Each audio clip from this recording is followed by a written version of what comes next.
Hello guys, welcome back to the channel. कैसे हैं आप सब? तो कल मैं चेक कर रहा था बेस्ट सेलिंग एसयूवी कार्स का डेटा। जनवरी 2026 में कौन सी एसयूवीज कितनी बिकी। अब मैं पूरी लिस्ट की बात यहाँ पे नहीं करूंगा। सिएरा हो गया या फिर जो मिड साइज एसयूवी का सेगमेंट है, उनके आंकड़ों पे मेरी नजर गई और मैंने बहुत क्रेजी चीज रियलाइज करी कि टाटा सिएरा के बारे में तो बात करेंगे ही कि फ्लॉप हुई, हिट रही, क्या रहा। क्योंकि इसका जो 1.5 नेचुरल एस्पिरेटेड इंजन का रिव्यू आया, उसके बाद थोड़ी सी काफी चर्चा में रही टाटा सिएरा। किसी ने अच्छा बोला, किसी ने बुरा बोला। उसके बारे में बात नहीं करूंगा आज, वो एक सेपरेट वीडियो आप देख लेना। पर मारुति किस तरीके से इंडस्ट्री को देखती है, मारुति का जो दिमाग है किस लेवल पर चल रहा है ऑलरेडी, उसके बारे में मैं बताऊंगा कि क्या नया गैंग बनाया इन्होंने। एक बार सबसे पहले टाटा सिएरा के नंबर्स से ही स्टार्ट करते हैं, क्योंकि ये जो है Tata Sierra 25 best selling cars की लिस्ट में नहीं थी जनवरी वाली। तो क्यों नहीं थी? क्योंकि मुझे कल एक भाई का कमेंट आया था कि यार 7003 एक्चुअली में जो है सेल हुई है सिएरा जनवरी 26 में। 7003 यूनिट सेल होने के बाद भी ये टॉप 25 कार में क्यों नहीं थी?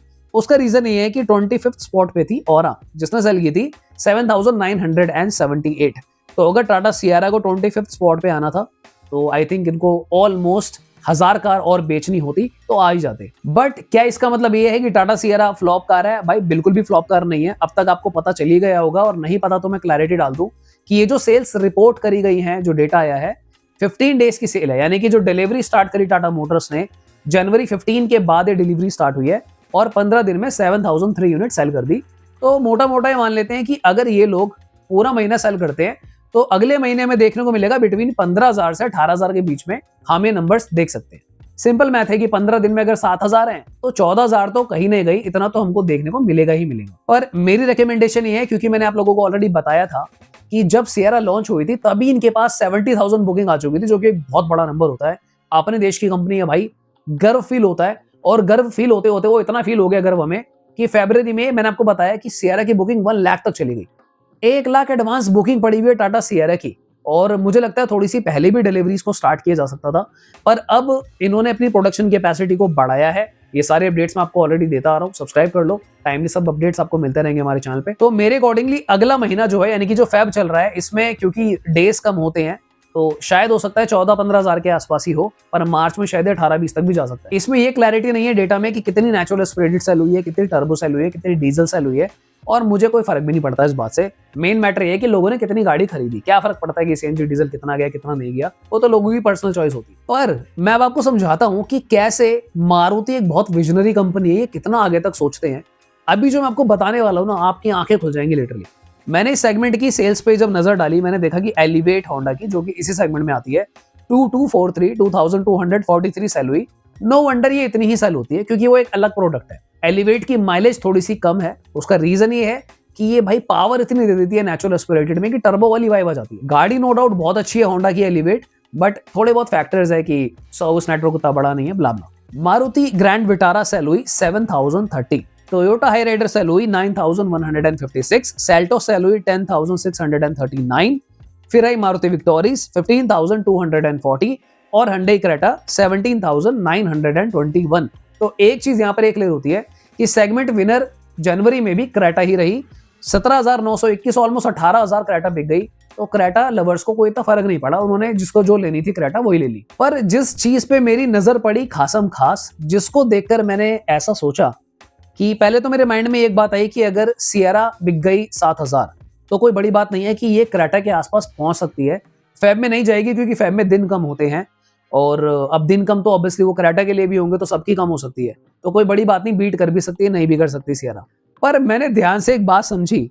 मैंने आप लोगों को अपनी पुरानी वीडियो में बताया था कि मारुति के पास ना एक गैंग है 4 कार की, जिसमें इनकी आती है Fronx, Toyota taser, Glanza and Baleno. ये चारों गाड़ियां मिलजुल के ना भाई 40-50 हजार मंथली सेल जनरेट करती है।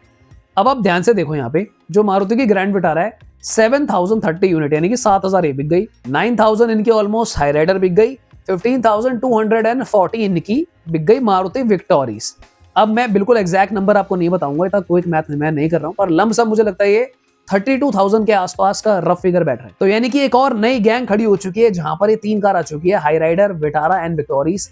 और जिनको पता है या नहीं पता तो मैं बता देता हूँ, ये जो गाड़ियां हैं ऑलमोस्ट सेम प्लेटफॉर्म है इनका, एक दूसरे के ऊपर ही बेस्ड है, काफी हद तक सिमिलर है, इनके इंजन्स भी सेम है। तो यहाँ पर जो टोयोटा और मारुति का अलायंस है और ये जो एक नया गैंग बन रहा है, तो यहाँ पर आप देखो, क्योंकि मारुति को शायद पहले कहीं ना कहीं पता होगा, क्योंकि जब ग्रैंड विटारा आई थी तो बहुत अच्छी सेल करती थी, तो मारुति को शायद कहीं ना कहीं पता ही होगा कि भाई दूसरे ब्रांड्स में भी गाड़ियां आएंगी, कंपटीशन बढ़ेगा। और जब टोयोटा हाईराइडर सेल नहीं हुई तो उन्होंने बीच में क्या करा था, अपनी ग्रैंड विटारा की सीएनजी रोक दी थी। तब सीएनजी नहीं मिलती थी कुछ टाइम पहले, तो हाईराइडर की सेल्स फुल होने लग गई। और उसके बाद जब यूपी में हाइब्रिड पे, स्ट्रॉन्ग हाइब्रिड पे टैक्सेस कम हो गए थे, रिलीफ आया वहां पे, तो और ज्यादा सेल्स पुश होने लग गई। अब टोयोटा हाईराइडर सीएनजी में भी जा रही थी, टोयोटा हाईराइडर में आपको स्ट्रॉन्ग हाइब्रिड पे भी मेजर बेनिफिट था, हालांकि विटारा पे भी था नो डाउट, पर इन शॉर्ट हाईराइडर की सेल पुल हो गई। और फाइनली जब खबरें आने लगी कि भाई टाटा सिएरा भी आएगी, उन दिनों पे इनके पास एक विक्टोरिस तैयार खड़ी थी। तो यानी कि बहुत स्मार्टली मारुति ने अपना पोर्टफोलियो पहले ही बहुत वेस्ट कर लिया कि काम करते हैं भाई, हम 3 गाड़ियां कर लेते हैं। यही चीज आपको किया में भी नोटिस होगी और hyundai में भी, दोनों सिबलिंग कंपनीज है। सेल्टोस सेल हुई है 10,639 और क्रेटा हुई है 17,921। तो सीधा सीधा ऑलमोस्ट 28,000 ये दोनों गाड़ियां मिलके भी सेल कर रही है। तो जब तक सिएरा आकर यहाँ पर 14-15 हजार यूनिट सेल करना शुरू करेगी, तो hyundai पहले ही सेल्टोस को अपग्रेड कर चुका है। क्रेटा नेक्स्ट जेन जो बहुत खतरनाक कार है वो आने वाली है, और मारुति ऑलरेडी ग्रैंड विटारा का जो फेसलिफ्ट है उसको भी प्लान कर लेगा तब तक।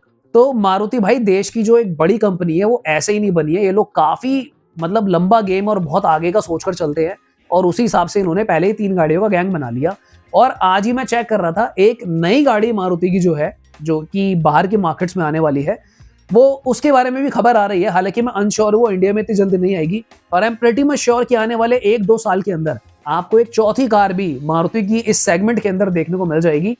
और इसके अलावा मारुति इज ऑल्सो प्लानिंग कि ये जो अपनी इग्निस है इसके ऊपर बेस्ड एक टाटा पंच जैसी गाड़ी लेकर आएंगे, क्योंकि टाटा पंच जो है बहुत तगड़ी चोट दे रही है मारुति को। एंड टाटा पंच एक वेल डिजर्व्ड कार है, इसकी जैसी गाड़ी नहीं है जो इस पैसे में आपको ऐसा इंजन दे दे, जिसकी पावर बहुत अच्छी है, सारे मतलब टेरेन्स के लिए ठीक है कि हाईवे पे चलाओ, हिल्स पे चलाओ, थोड़ी मोड़ी ऑफ रोडिंग कर लो, सिटी में चला लो, ब्ला ब्ला ब्ला, सेफ कार, तो वहां पर भी मारुति की नजर। और अगर मैं जनवरी 2026 की बात करूं, जो चार्ट रूल करा है पूरा का पूरा वो टाटा मोटर्स ने करा है, तो congratulations to Tata motor. Tata Nexon, Tata Punch दोनों बेस्ट सेलिंग 2 फर्स्ट और सेकंड स्पॉट की एसयूवी हैं, थर्ड पे आई थिंक क्रेटा थी। तो टाटा मोटर्स ने फिलहाल अपने झंडे गाड़ रखे हैं। अब आने वाले हालांकि वक्त में पता चलेगा, क्योंकि ब्रेजा का फेसलिफ्ट अभी पेंडिंग चल रहा है, उसके अंदर टर्बो 1 लीटर का इंजन आएगा या नहीं आएगा, वो काफी सारी चीजें डिसाइड करेगा। अगर तो देखो ब्रेजा फेसलिफ्ट में 1 लीटर का टर्बो आ गया तो सेल टूटनी शुरू हो जाएंगी नेक्सॉन की, क्योंकि ब्रेजा का रेट कम हो जाएगा और ब्रेजा का जो ओवरऑल परफॉर्मेंस है वो भी बढ़ जाएगा, पावर बढ़ जाएगी, टॉर्क ज्यादा हो जाएगा गाड़ी के अंदर, गाड़ी की परफॉर्मेंस बढ़ जाएगी भाई, टर्बो इंजन लगते ही ब्रेजा के अंदर, तो ये कहीं ना कहीं एडवांटेज रहेगा मारुति की तरफ। सो ये कुछ एनालिसिस थे जो मैंने करे। आने वाले दिनों में बहुत सारी चीजें मैं आप लोगों से डिस्कस करने वाला हूं। अगर आप किसी पर्टिकुलर टॉपिक पे चाहते हैं वीडियो करें तो आप कमेंट कर देना। तो आज के लिए इतना ही, मिलते दोबारा किसी और दिन। Thanks for watching, bye bye, take care.